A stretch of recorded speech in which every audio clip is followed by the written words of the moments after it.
Over 8,000 students attend the University of Bradford. For some of these students, they've moved away from home to live and study in Bradford, and for many it is the first time they've had to shop and cook for themselves. Each student has a different budget depending on their loan and if they work alongside their studies. Where do students in Bradford go for their weekly shop, and how much do they normally spend? Usually Lidl. I spend about 20 to 30. I'll walk there but then catch an Uber back. Normally do it at Lidl or Aldi, and it normally costs me about £5 or £6 in an Uber and about 50 or 60 quid in the actual shop.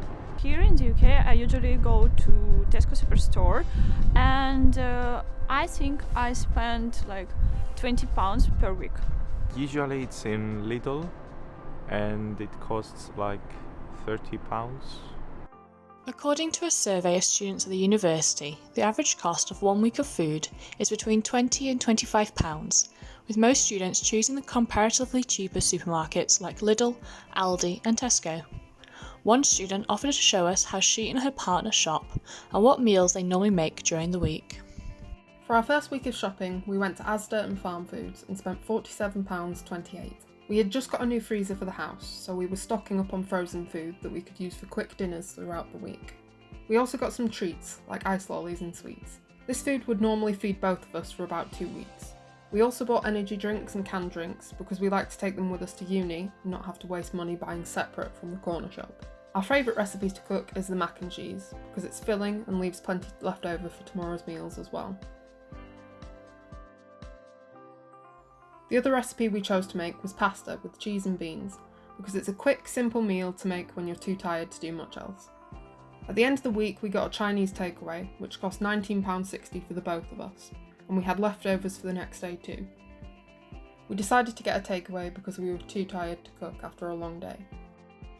With fast food outlets accounting for 26% of all eateries in England and 142 fast food outlets per 100,000 people, Bradford has the fourth highest number of fast food outlets in the Yorkshire and Humber area. The temptation for students to get a quick takeout is high, especially with apps making it easier than ever to get food delivered to your door.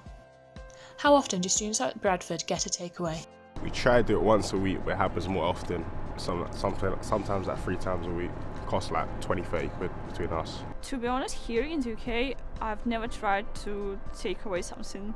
I would say once a month, and it costs about £10. I don't like eating from outside, so once a month, twice a month, yeah. That wouldn't cost more than £10. It depends, sometimes quite a lot, sometimes not often. We usually spend like £5 to £10. Students at the University of Bradford, on average, get a takeaway once or twice a month, with the second highest being once or twice a week, spending between £20 and £40 a month. But how much of a risk to our health can a quick takeaway be? The challenge is that obviously fast food has become really accessible for people. People are very busy, often working long hours, or they're studying. One of the biggest risks, and this is globally, nationally and regionally and certainly locally, is the obesity levels are continuing to rise, at all ages really, and particularly sort of primary and secondary school children and young people. People have become less physically active quite generally. They don't have the time, they potentially don't have the opportunity. They're sort of relying on more fast food, takeaways, easy meals, quick easy meals at home. You tend to just try to eat everything that's on hand, so it can be difficult sometimes. Here in the UK, you don't have such healthy products. I feel that vegetables and fruits are plastic, and meat is also not so good. So that's why I don't think it's you can do really good diet just due to it.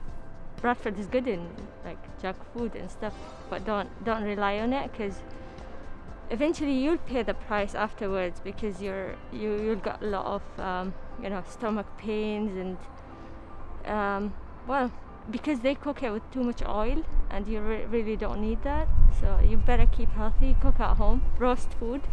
Being overweight can have so many implications in terms of developing long-term health conditions, even when you're younger, thinking of things like diabetes, cardiovascular disease, respiratory problems. There's so many implications in terms of people being overweight or obese. Those are the real things, real issues that are challenging us. And we've worked with in churches who are a voluntary community sector organisation.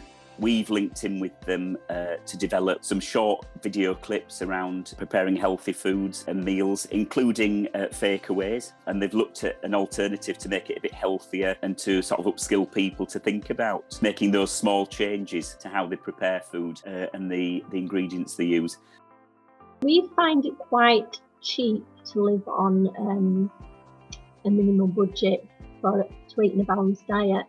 But I think that only comes with knowledge. I think once you've got that education and the knowledge of how to use all your food, then I think it does become simpler and it is achievable. But I think if you've never had that training, or not even so much training, but that hand-holding sometimes, that's all it takes sometimes. It's not achievable to them if they've not had that.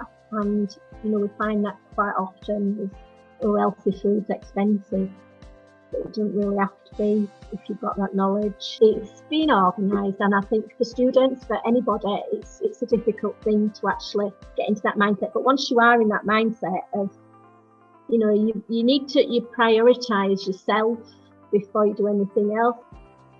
Okay, so you can buy vegetables and you can buy proteins like the meat, like chicken or other stuff like that. Things, but still you can maintain budget. If you shop at the right places where it's cheap, and then you budget each week, because I budget weekly, so I know how much I've got each week, so I don't see why you can't maintain a diet. Obviously some foods are more expensive, like steak. I personally don't eat steak, but it's expensive, I think. There are some cheap alternatives, but I don't think students are getting into the initiative to create a diet plan. So that's why most just buy food and eat it, because they don't really focus on food. They have to focus on studying first. I think time is a big factor, but again, I think it's the knowledge of how quick it is to make an omelette. And the omelette is the quickest fast food that you will ever need to make. You can put everything into an omelette. It's so nutritious, it's so healthy for you. But if you don't know how to do it, your fast food is your Deliveroo, it's your pizza getting delivered to your door, your McDonald's. But even going out to collect that is more timely than actually making a big batch of dough, putting it in the freezer, defrosting it, getting one piece of dough out before you go to lessons, roll it out and stick your pizza in the oven. It's done in 12 minutes. So your biggest challenge is being organised, I think. And I think that's when they say we haven't got time. It's because you're not organising, because food's not your priority. I think people are really struggling to get the recommended 5 a day fruit and vegetables in. A lot of people find it very expensive to purchase fresh food, or they think it's expensive. A lot of people perhaps haven't had the time to sort of develop the skills around planning and cooking meals. We've worked on a number of resources which are available on the My Living Well website. There is a My Living Well quiz on there, which is a very short quiz which sort of takes people through a series of questions, and at the end it comes up with hopefully some really practical advice on what they can do to support themselves and where they can find that support. If you're eating that food, I challenge them actually, if they eat that food every single day for a month, recognise what you feel like and then stop that. Don't get a pizza delivery or any fast food for a month, and then see what you feel like if you're eating clean or if you're eating 3 meals a day, and see what you feel like after that month. After showing us how they normally eat, the 2 students picked 3 recipes from the Living Well website for their next week of meals. In the second week, we went to Asda to buy all the food we needed and spent £23.04 on food. The food we bought this week was fresher than last time, but we still bought some treats like the egg custards and some frozen foods. Our favourite recipe to make was the creamy sausage pasta, because it used a lot of the same ingredients as the other dishes and a lot of what we already had in the cupboards, making it a pretty cheap meal. We also tried to reduce the cost of the recipes by buying substitute ingredients such as Greek yogurt instead of quark, which is more expensive and harder to find. You know, it kind of tastes like, like a fresh version of like pasta and sauce. Like pasta out of a packet, but like fresher. Yeah. It tastes good. And I guess you know where the ingredients come from. Most of the recipes made enough for both of us to eat, and there were some leftovers, so we could get a second dinner out of one cooking session. We tried to make the recipes as healthy as possible by removing fat from the bacon. Overall, we preferred the food we ate in week 2 because it was cheaper, healthier, and had plenty of leftovers to stretch through the week. It's quite nice. It's very leaky. It's not that leaky. No, it's nice because it's got the bacon in there, but like it's nice and light. It's not like super heavy. It's a little bit leaky. Like if no one told me that was on a Living Well or Eating Healthy website, I wouldn't tell. It kind of tastes like pub food. It's nice. We batch cooked the chicken supreme on a Monday afternoon when we didn't have any lectures. This meant we could have a healthy meal ready to grab and reheat later in the week when we would have been busier, instead of relying on frozen food or getting a takeaway. We'll use the recipes on the Living Well website again because they weren't your average healthy meals but had loads of nutrients in them and were pretty tasty too. The food we eat is a key part of maintaining a healthy lifestyle, and children are taught from a young age the importance of nutrition and what a balanced lifestyle looks like. But how balanced do students think their current diet actually is? I would say not that balanced because I have too much cheese or too much meat in my diet. It depends on my mood. Sometimes I feel that I need to eat something really healthy like porridge for my breakfast, but at the same time I can eat at night something really unhealthy. Not very balanced. Yeah, I'm not a big fan of fruits. I mean, if I'm offered, I eat, but I don't go out of my way to buy them, except for bananas. Yeah, I'm doing great. Yeah, I'm keeping healthy. A balanced diet, what we show people and teach people, we go back to the Eat Well guide, and we'll get them to put it on a plate, to look at portion sizes, fatty foods, salty, foods and sugary foods.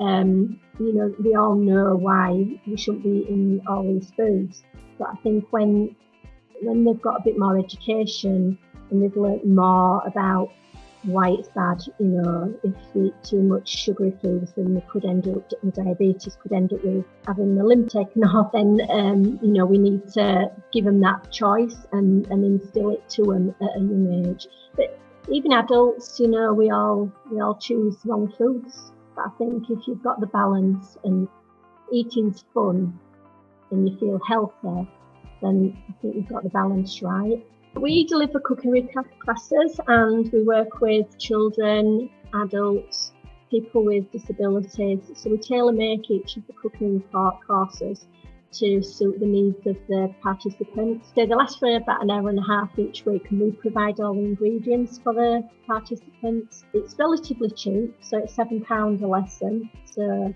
£6 for the 8 weeks. So we can tailor make them to vegetarians. We've got vegan dishes in there now. But what we do try to do is give each class as a message. Keep healthy, You're not gonna lose anything. And you will gain your health. So it's all about those, those small changes can make a really big impact. Try and prioritise yourself. Try and make small changes to your diet, the way that you eat food, and how you socialise, and the priorities of what you're eating. Eat smart instead of often. Definitely eat smart. Don't eat the same stuff every day. People are often quite impatient and want things to happen straight away, but actually making a start with a small change can have a snowball effect. To look after you. It's all about self-care. It's all about prioritising yourself to eat a decent, healthy diet. Work as a flat, do flat meals because it works out cheaper and then it's more fun and gets you more involved. Understand that it's easier to cook. It's not hard at all.